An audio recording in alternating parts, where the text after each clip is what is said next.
তোমরা অনেকেই বলো আত্মাকে নাকি চোখে দেখা যায় না। এবার আমি যদি বলি আত্মাকেও চোখে দেখা যায়, যদি তোমরা দেখতে চাও। তো চলো তোমাদের সাথে আর একটা গল্প শেয়ার করি। আজ থেকে প্রায় 7-8 বছর আগেকার ঘটনা। আমাদের খুব কাছের একজন মারা গেছিল। একদিন রাত্রিবেলায় হঠাৎ করে খেয়াল করে দেখি কেউ একজন আমাদের চাপ কল চিপছে। তখন আমাদের বাড়িতে কলের ব্যবস্থা খুব একটা ছিল না, একটাই চাপকল ছিল বাড়িতে। মুখ ফসকে আমি বলেই বসলাম, কি ব্যাপার, এত রাতে তুমি কল চিপছো কেন? কোথায় যাবা জল নিয়ে? উত্তর যখন আসেনি ওপাশ থেকে, কল চিপাও হট করে বন্ধ হয়ে গেল। তখনই আমার মনে পড়ল, যে মানুষটাকে আমি চোখের সামনে দেখছি সে মানুষটা তো আর বেঁচে নেই। ভাবা সত্ত্বেই আমার হাত পা যেন ঠান্ডা হয়ে গেল, মুখ থেকে যেন কোনো কথাই বেরোতে পারল না।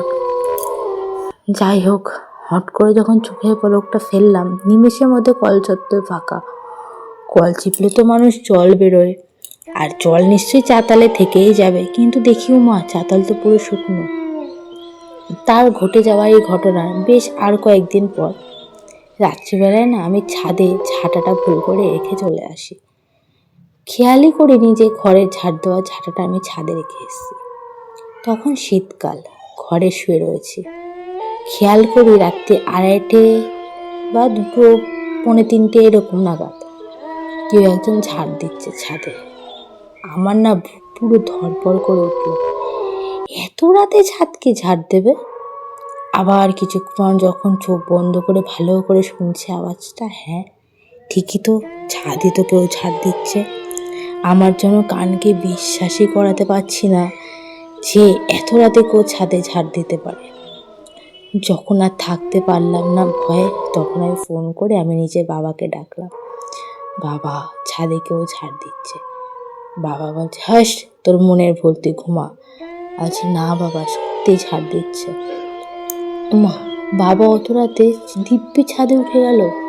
সাথে আমিও কিন্তু গেছিলাম, কিন্তু অনেক ভয়ে ভয়ে, অনেক দেরিতে। ছাদে গিয়ে দেখি, হ্যাঁ ছাদের ঝাঁটাটা আমি যেখানে রেখেছি সেখানে কিন্তু ছিল না। আমি ঝাঁটাটা দাঁড় করিয়ে রেখে এসেছিলাম। আর যখন আমরা ওপরে গিয়ে দেখি, তখন দেখি ঝাঁটাটা পুরো ছাদের মাঝখানে শোয়া অবস্থায় রয়েছে। তার মানে কি, বুঝতেই পারছো যে সত্যি আমি কানে ঠিকই শুনেছি। বাবাকে যখন আমি বলছি, বাবা আমি ঝাঁটাটা অমুক, এইটুকু বলা সত্ত্বেই বাবা বলছি, হস কিছু না, যা ঘরে গিয়ে ঘুমিয়ে পড়, রাত্রি হয়ে গেছে। রাত্রিবেলা খুব খারাপ লেগেছে, ভয়ও লেগেছে। পরের দিন যখন সকালবেলায় বাবাকে গিয়ে জিজ্ঞাসা করলাম, আচ্ছা বাবা সত্যি ঘটনাটা কি নিছকই কল্পনীয় নাকি আদৌ বাস্তব? তখন বাবা আমাকে বলল, হ্যাঁ রে মা, কথাটা একদমই বাস্তব, যেটা দেখেছি সেটাও সত্য। যদি আমি তোকে রাতে বলে দিতাম ঘটনাটা, তাহলে তুই আর ঘুমোতে পারতিস না। আসলে এই ঘটনাটা যখন যে মানুষটা মারা গেছে না, শুধু আমাদের সাথে নয়, যে মানুষের লাগোয়া যাদের যাদের ভালোবাসত, সবাই কিছু না কিছু দেখেছে জানো। একমাত্র আমাদেরই দেখা বাকি ছিল, আমাদেরও দেখিয়ে দিল। কিন্তু তারপর থেকে সত্যি বাড়িটা যেন একটু ভার ভার হয়ে থাকতো, গাছ মোচড় পড়তো। রাত্রিবেলা ঘর থেকে বেরোতে পর্যন্ত খুব ভয় লাগতো সবার। কিন্তু যখন আমাদের কাজ করে না, মৃত মানুষকে যখন মারা যাওয়ার পর কিছুদিনের মাথায় একটা তার ঘাট কাজ হয়, শ্রাদ্ধ হয়, মৎস্যমুখী হয়, অনেক কিছু হয় যাতে আত্মারা শান্তিভাবে মুক্তি পায়। যখন যে আত্মার কাজগুলো করা হলো, তারপর কিন্তু আমাদের বাড়িতে সেরকম কোনো উপদ্রব হয়নি। হয়তো সে মুক্তি পেয়ে গেছে এই পুরো চিলেকোঠার থেকে, হয়তো ভুলেই গেছে আমরা তার খুব আপনজন ছিলাম। আত্মা চোখে দেয়, আত্মা অবিনশ্বর, যে কেউ আত্মা দেখতে পায় যদি তারা মন থেকে দেখতে চায়। তো আজকে গল্পটা এত অবধি।